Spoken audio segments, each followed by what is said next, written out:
Guys, आज हम पढ़ेंगे एग्रीकल्चर इकोनॉमिक्स। गरीबी हटाओ का नारा किसने दिया था? इंदिरा गांधी ने। भारत सरकार ने योजना आयोग की स्थापना कब की थी? 1950 में। खाद्य एवं कृषि संगठन की स्थापना कब हुई? 1945 में।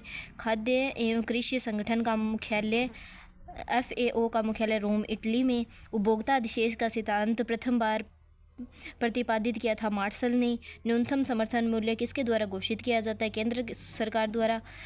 न्यूनतम समर्थन मूल्य MSP सुझाव देती है CACP और घोषणा करती है केंद्र सरकार।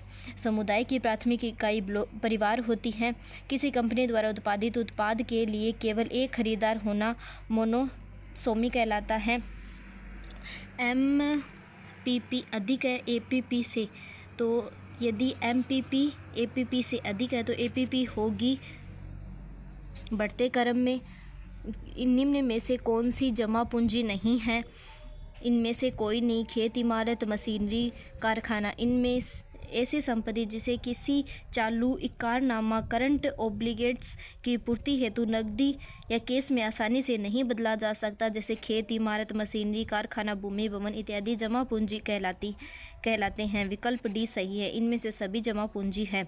केंद्रीय एगमार्क प्रयोगशाला नागपुर में स्थित है। राष्ट्रीय खाद्य सुरक्षा अधिनियम भी कहलाता है। भोजन का अधिकार राष्ट्रीय खाद्य सुरक्षा अधिनियम 2013 को भारतीय संसद द्वारा 12 सितंबर 2013 को पास किया गया था।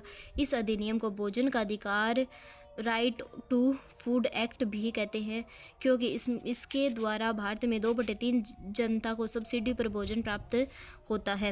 निम्न में से किस संगठन का मुख्यालय जिनेवा, स्विट्जरलैंड में स्थित है? WMO का। उत्पादन की लागत का सिद्धांत प्रयोग करते हुए न्यूनतम की जा सकती है न्यूनतम मूल्य संयोजन का नियम। न्यूनतम की जा सकती है न्यूनतम मूल्य संयोजन का नियम।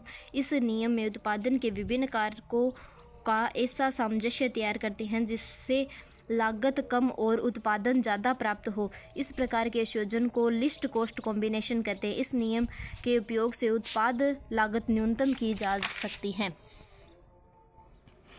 ऑपरेशन होल्डिंग से तात्पर्य है किसानों द्वारा कृषि शुद्ध भूमि क्षेत्र।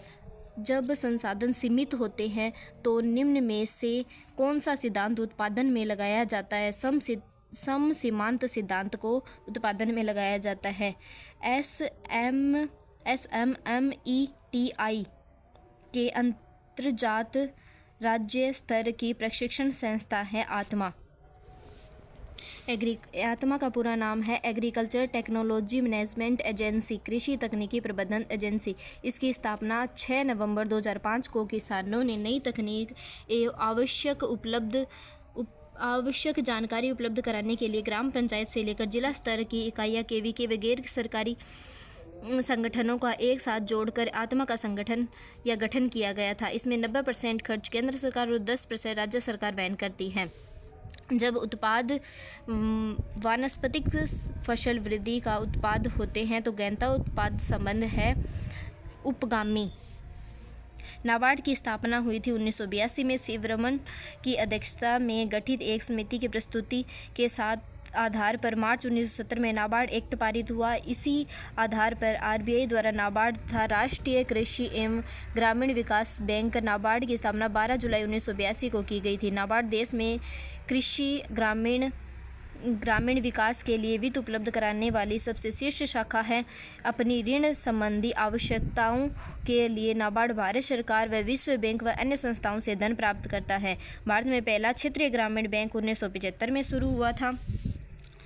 भारत में पहला क्षेत्रीय ग्रामीण बैंक की स्थापना 2 अक्टूबर 1975 में की गई थी। वर्तमान में भारत में 43 RBI हैं।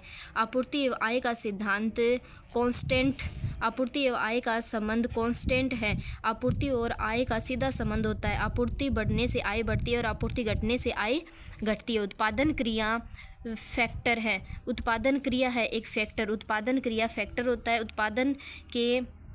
उत्पाद या फैक्टर ऑफ प्रोडक्शन। उत्पादन के 5 उपदान है: भूमि, श्रम, पूंजी, संगठन, उद्यम।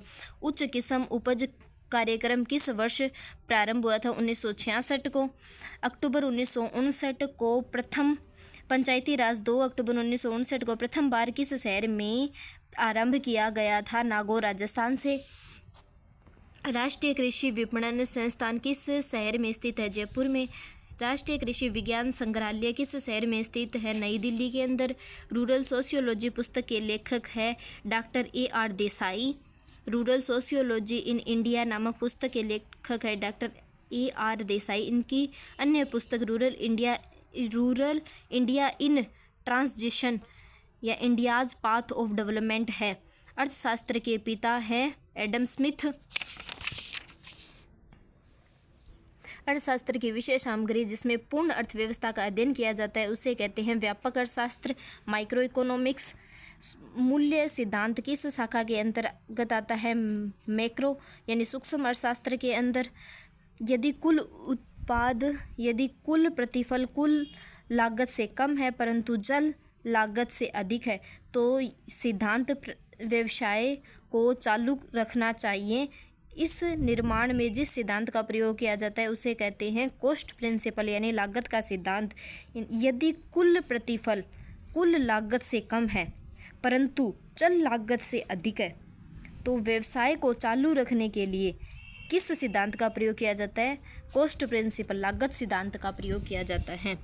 प्रथम कृषि श्रम इंक्वायरी समिति बनाई गई थी 1950-51 में। डॉक्टर अमर्त्य कुमार सेन को नोबेल पुरस्कार उनके निम्न में से किस एक के योगदान के विज्ञान में दिया गया था? कल्याणकारी अर्थशास्त्र में वेलफेयर इकोनॉमिक्स में उन्हें नोबेल पुरस्कार दिया था। यदि फार्म क्रियाओं को करने के लिए निश्चित अवधि के लिए श्रम किराए पर लिया जाता है तो उसे कहते हैं आकस्मिक मजदूरी पुरस्कार है श्रम का। Thank you guys. आज इस क्लास में हमने 35 क्वेश्चन कर लिए हैं।